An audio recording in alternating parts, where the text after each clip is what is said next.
In today's world, and sadly in the church, marriages are not only being attacked from without, constantly, social media, television, bad messaging, right? But they are also just dying up on the vine right in front of us. Remember when you were dating and you would spend all that time on the phone and sometimes not even saying anything? Do you remember writing those cute notes and the cards? How about the effort you would make putting in all the time into planning that perfect day or evening or event for the person you were dating because you wanted them to feel special and you wanted them to feel heard, that what was important to them was now important to you? You were in love. You felt that close bond like that with no other person before, with this person. You were in love and your face showed it at all the times. You loved being with this person so much that you decided to spend all that money and all that time and get all your friends together to get married. Now take a moment if you can and just feel that feeling of that special bond you once shared. But seriously, just take a moment and see if you can even remember it. When was the last time you really felt that way in your marriage? If it's been a while, then stay tuned with us for the whole equipping today so that you can learn and help others learn how to get that feeling back and keep that feeling, because that's a result. And today we're going to equip you on the process. Now, wouldn't it be great if Christian marriages were marked by that lovership feeling?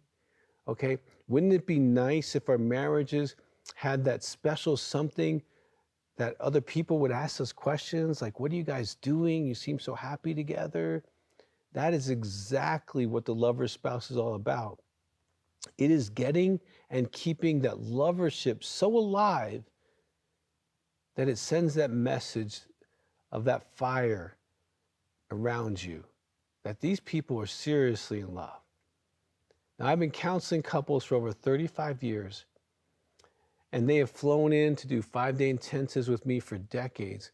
And I really get under the hood of thousands of marriages that have dried up, where they're both unhappy, they're both in pain.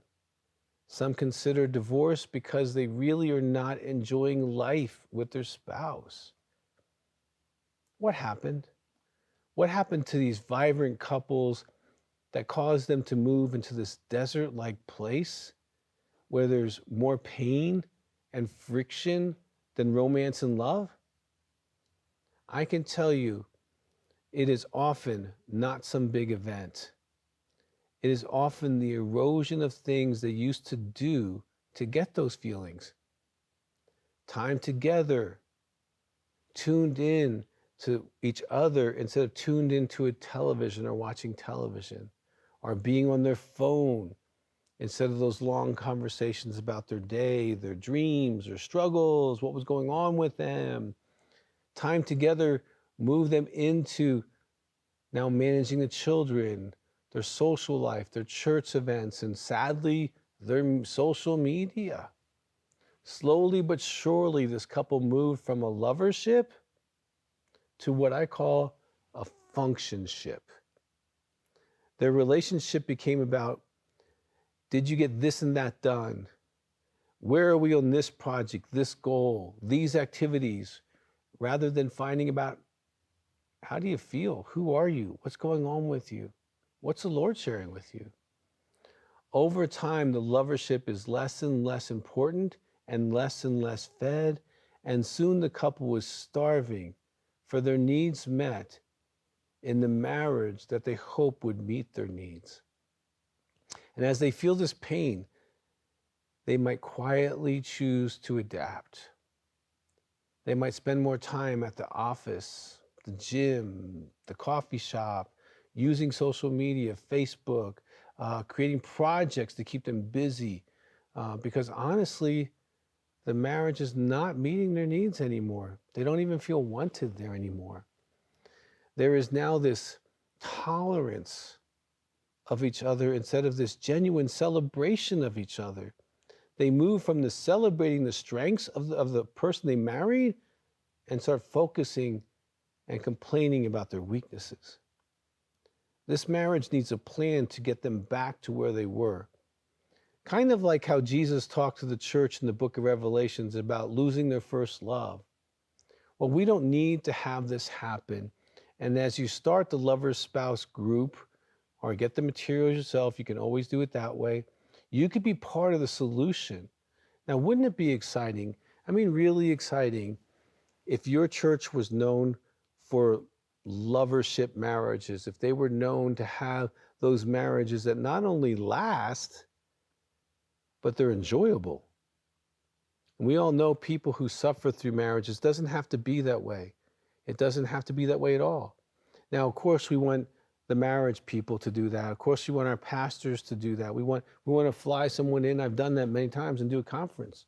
I can tell you it's so much better when you get 2, 4, 6, 8 couples together and just go through the lover spouse ideas.